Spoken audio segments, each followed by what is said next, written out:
Hello. So it seems that the wrestling world cannot accept that ECW is dead. They just cannot accept it. Since ECW died in 2000 or 2001, there have been numerous attempts to revive the brand or to take the spirit of the brand and create something new, which is essentially deathmatch bullshit. So we're going to talk today about why people just cannot accept that ECW is fucking dead. And we'll talk about that right now. Hey, like, share, and subscribe. So in 1992, 1993, Todd Gordon's ECW, Eastern Championship Wrestling, was formed. It was an affiliate of the NWA. And a couple of years go by, then they depart from the NWA, and in the infamous Shane Douglas throwing down Kiss My Ass, the NWA World Heavyweight title, and the ECW Extreme Championship Wrestling, that title was born. And thus the rebranding, the rechristening of ECW as not as Eastern Championship Wrestling, but it's Extreme Championship Wrestling. And under Paul Heyman, who has said routinely that, that like rock music, wrestling needed a revolution. It needed the equivalent of Nirvana to come through and to offer the fans something different, something unique.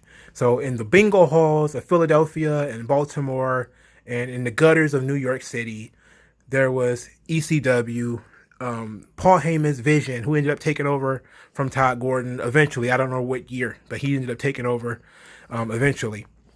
And Paul Heyman's vision of this hybrid wrestling, where you had the extreme blood death matches from Japan that were not really being done in the United States, the lucha libre, which was also not being done in the United States, the technical wrestling that really was not marketable in the United States. And what I mean by that is, the cartoonish style of wrestling from WCW and WWF was sort of the reality. That's really what was the top dogs in the company. Even though you at the lower end, right alongside ECW, you had Smoky Mountain, which was trying to be another territory, but ECW, was attempting to scale it back to the days of the Briscoes and all that type of stuff. So you had more faster paced wrestlers, smaller technical guys, not just luchadors, but also your Benoits and your Jerry Lynn's and those guys. And he tried to just mix this gumbo of a little of everything. And ended up being wildly successful. It ended up being like he developed a strong cult following. And I know that word has to come up whenever you talk about ECW. That word has to come up. And Heyman had sort of cultivated this audience and this talent pool. He was really great at motivating people. He was really great at talent, doing research and recruiting and bringing guys in. He broke so many different guys in the business, from Taz and Sabu to Jericho to Guerrero and Benoit and all those guys. He brought so many guys into the business. Mysterio, Juventud Guerrero, Psychosis. He even helped bring Conan in. There are so many guys that Heyman had a hand in, that he has created sort of this mythical thing about him that still exists today, where if it's good, during his most recent run as Raw executive producer, if it was good, it was a Heyman idea. If it sucked, it was a Vince McMahon idea.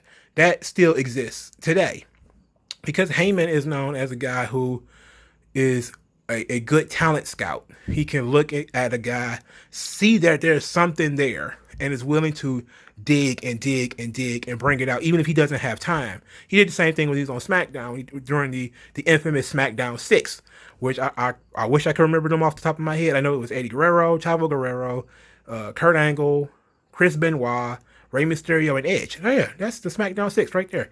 That he sort of cultivated all those guys, and all of them except Chavo ended up being world champions and being top guys. So Heyman was able to use that. This is what he created with ECW.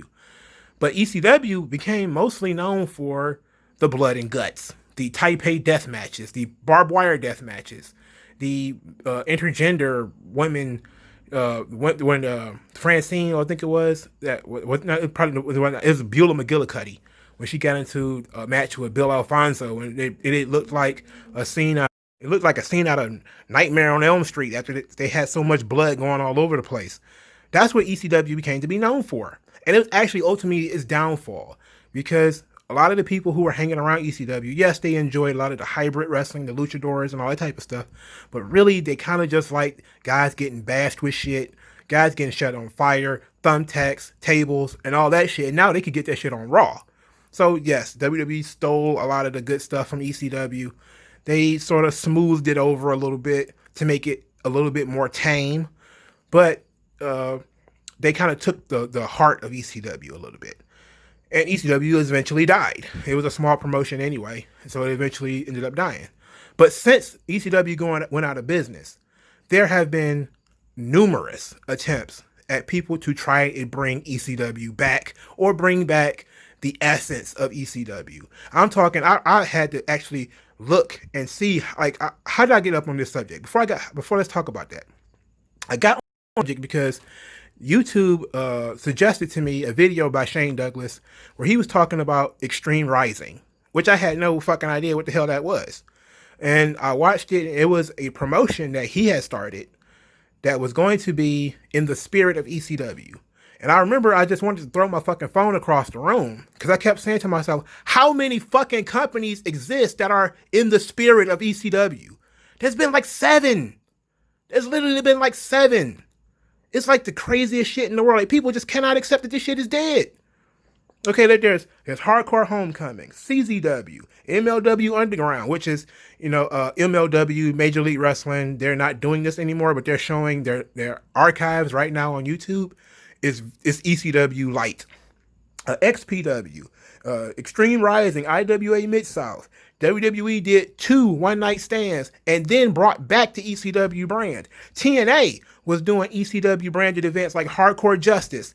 People just will not accept that ECW is fucking dead. It died. Why won't people just accept it? So I started to sit down and think about this. Like, what is it about ECW that people love so fucking much that we're going to keep trying to recreate it? Why are people routinely trying to recreate the bullshit, and then not even the good parts of ECW? The parts where you find new talent and cultivate them, but hey, I'm going to hit you in the head with this hatchet, and we're all going to go out and have a beer and, afterwards. It's like, come on, man. Not if you're going to mimic ECW, mimic the good shit about ECW. Go find out some, and I know some companies kind of do that. But most of these companies are just trying to find unique ways to give each other chlamydia and hepatitis. Like, fuck you. This shit is trash. But there is some good things about ECW. And I think that the good stuff about ECW is why people won't let it go. So what are these things? So the number one thing that I think it is that ECW was not commercial. That today wrestling is so commercialized, it's so corporate, especially with WWE. That it's too sanitized, it's too much for kids. ECW always had a rebellious bent, and it always spoke to the teenager. It had a punk rock feel to it, a metal feel to it. And that's really what a lot of people want to bring back. And in doing so, they really just put their logo in barbed wire and they bleed all over the place.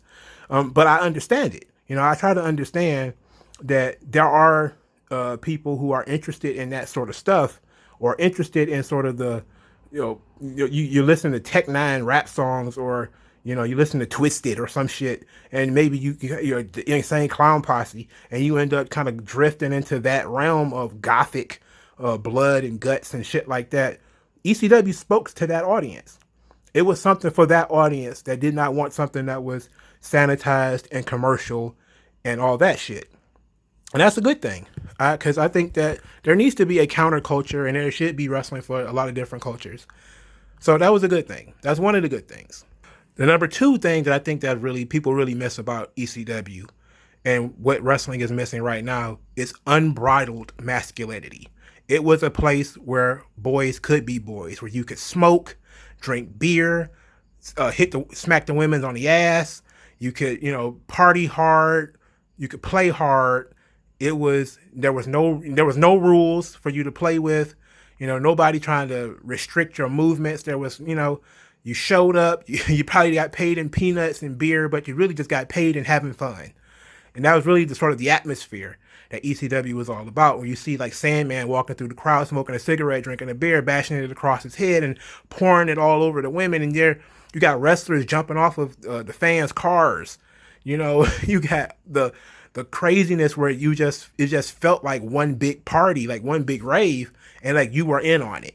And people kind of loved that energy. And there's an energy that was around ECW. I know, I was watching it at the time. That's how I know that a lot of it was shit too. But there was an energy, a sort of rebellious spirit around ECW that felt like, I'm not supposed to be watching this, but I am watching it, and it's fun to watch. So, and if you was a boy, a guy, then it was even better because you got to see dudes misbehaving, but you also got to see dudes doing the right thing. Because ECW had a little bit of both, as far as guys acting an ass and being their worst selves, but you also had guys doing the right thing and being, lifting up and being better. And then to this, you also had the women. Like, the women in ECW knew what the men wanted, gave them what they wanted, did not complain about it.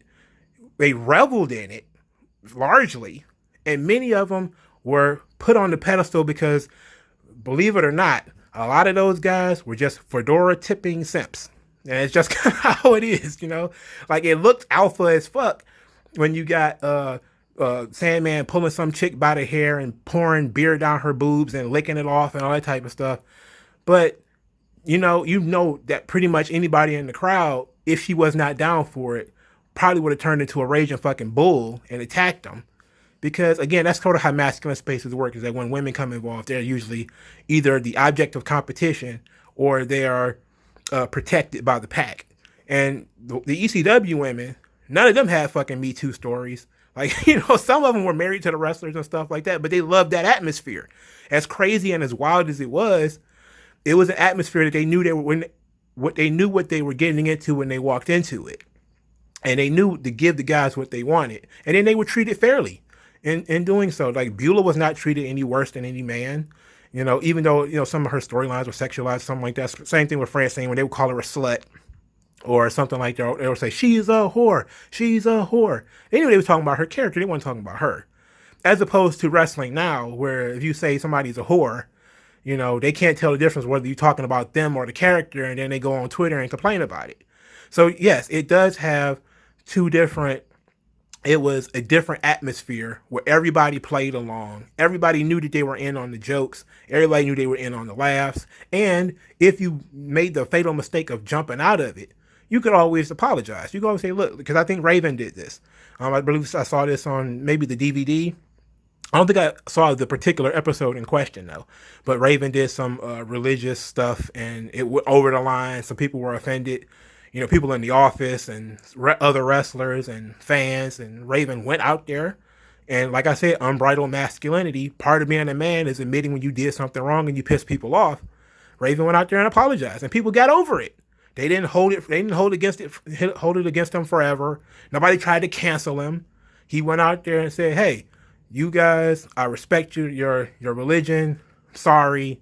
Moved on. And guess what? That was it. That was it. There was no fucking cancel culture in ECW. It was no rules, balls to the wall. You do whatever you want. And that sort of energy, they kind of want to keep that alive. And I brought that up because I was going to do a video on this because I thought it was so badass. But IWA Mid South, one of the knockoffs of ECW, is run by Axel Rotten, who was an ECW alumni. He ran a paid show, for, it's like 300 people, something like that.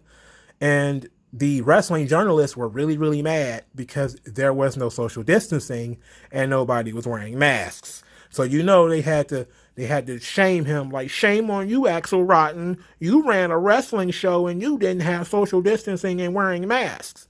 And Axel Rotten responded, everybody's an adult. I didn't force anybody to do anything. I had masks available. They didn't want to use them. And he basically told them to fuck off. Like, that energy compared to how WWE handled it when the same wrestling journalists started complaining about no social distancing. And yes, I know that Kevin Owens bitch ass, cried about it to the office, and that's when the fine started. Fuck him. Just fuck him, man. Like, that was some real bullshit. Being a stooge like that is some fucking bullshit. But ultimately, that sort of attitude, that rebellious, you don't get to tell us what to do. We're running a fucking outlaw mud show here. If you get hepatitis in this show, you signed up for it. That was Heyman's, whole philosophy. If Rey Mysterio jumped off your car and did a hurricanrana, you signed up for it, pal, when you bought a ticket. That's absolute bullshit. It is absolute bullshit. But somehow he managed to make that work. He managed to make that work with people. And those are the things about ECW that people like. And yes, people do love the mixture of styles. WWE is very sanitized. It's, the Performance Center, they basically manufacture people who are, a lot of them come out the same way. Some of especially the commentators, like, I don't know the difference between Tom Phillips and Vic Joseph sometimes. Like, I hear their voices and I'm like, which one of them is that? Like Morrow, if he wasn't doing crazy shit like dropping over the top pop culture references and talking about Twitter troglodytes every fucking week, I probably wouldn't be able to tell the difference between him either. But a lot of things in WWE are sterilized, and people want things that are different than that. And that's how AEW is able to thrive, by not just doing blood and guts and that bullshit, but also by, allowing different styles to really flourish. And that's something that the mud show ECWs are really bringing out. And that's a good thing. Because I can say it is absolutely true. WWE does not treat every talent the same. And they don't treat luchadors. Really, Rey Mysterio is the only real luchador in WWE that gets any shine. Ever. I guess Eddie, if you want to count Eddie. But every other luchador, they have fucking Ultimo Dragon on the roster. They jobbed them out. They got that hurt me so bad I had to laugh. They had Psychosis and they had Hoovy. They turned them into guys that rode fucking what was that? Tractors, or not tractors, fucking lawnmowers. Yeah, they turned them into the Mexicools who ran lawnmowers to the ring. It was fucking stupid. They did not treat luchadors properly. In ECW, they allowed luchadors to do lucha libre, to do all of their crazy over the top. I mean, for a long time in WWE, you couldn't do a shooting star press. They had banned the 450 while Hoovy was on the roster. I'll never forget that shit.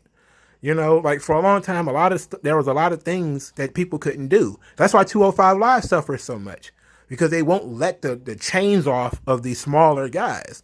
But ECW was, no rules, go do your thing. If you break your neck, you break your neck. That's on you. And that's kind of that spirit, again, that energy is something that people really do want to hold on to when it comes to ECW. And then you got the fucking idiots who just don't know how to wrestle, who are barely trained and barely literate, and they just want to hit each other in the head with baseball bats. I mean, those motherfuckers just plain exist. Like, trying to find the plaque to put together the placard for this video, I don't know how many times I put in the name of the promotion and I see just some fat fuck with triple chins who look like Jabba the Hutt with playing cards and paddles and shit sticking out of his forehead. Motherfucking head looked like somebody been playing tic-tac-toe with a goddamn razor blade on his skull. Shit's fucking stupid, okay? It's fucking stupid. It's stupid, stupid, stupid shit. It's stupid shit, man. But, those guys just need somewhere to work. Because there's no earthly way. Those guys probably couldn't even pass a fucking physical to get anywhere near the Performance Center. And most of them are not even AEW caliber. Even though you have Dr. Luther, who is dog shit, and Jimmy Havoc, who's also dog shit. Both of them were on AEW's roster. So maybe I'm saying too much. And then you had Eddie Kingston, who made his debut by getting powerbombed powerbombing Cody on some thumbtacks and shit. So maybe I'm overthinking it as far as they would never make it in AEW. But there needs to be, it's in an inclusive place like pro wrestling. There needs to be a space for your 450-pound, pasty white, uh, fuck bucket who only talent is he bleeds easily. Okay, that might be if he wants to be a wrestler. I guess that's his place where he can crack his skull open with a explosive baseball bat if that's what he wanted to do. He could fucking hang himself in front of 15 people and they'd be like, he's hardcore, he's hardcore. Like, whatever, man. But there are people who like that. And there's people who like it, there's people who want it. I'm a free marketer. I'm not it needs to be closed down. Somebody called the athletic commission. I'm a free market guy. Go for it. Blow your fucking head off if you want to. Because I don't have to watch the shit. So I don't care.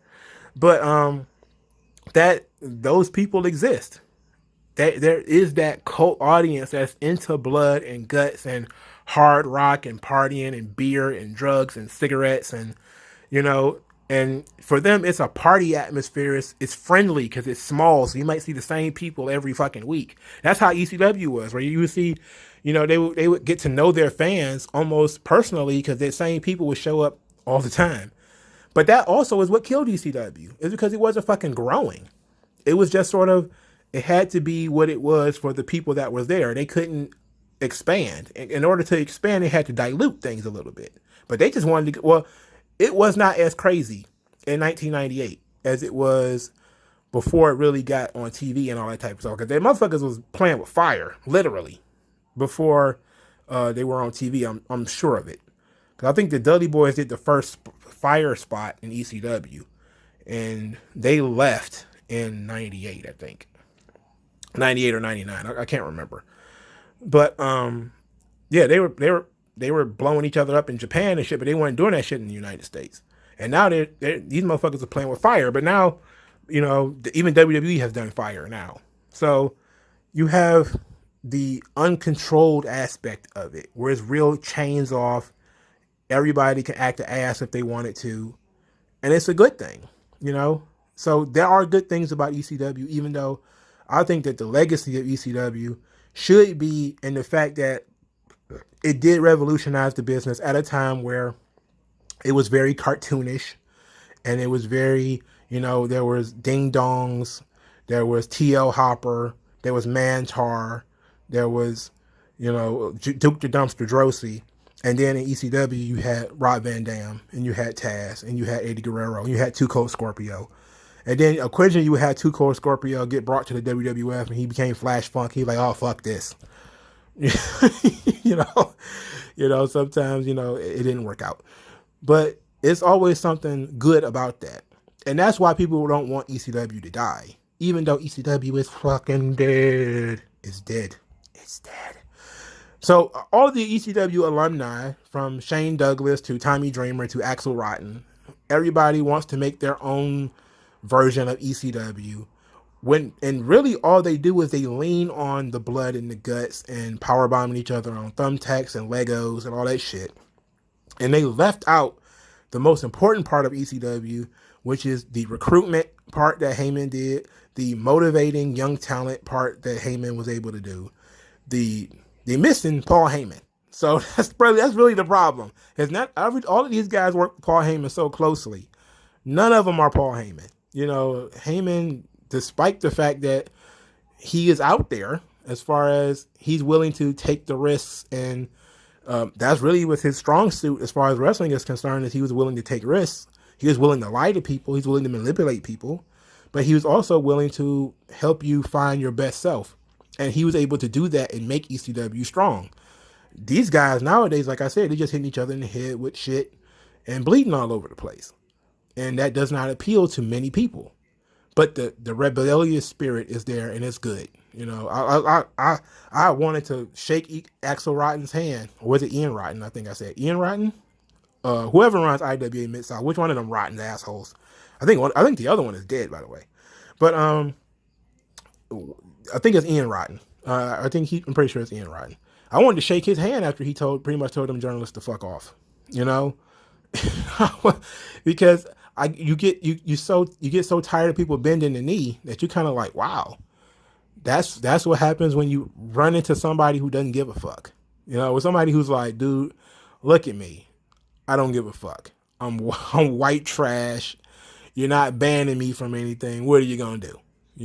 Except call it athletic commission. But let me know what you guys think in the comment section below about ECW and about all these knockoff ECWs. Are any of them your favorite? Matter of fact, before I end this video, let's talk about which one is my favorite knockoff ECW.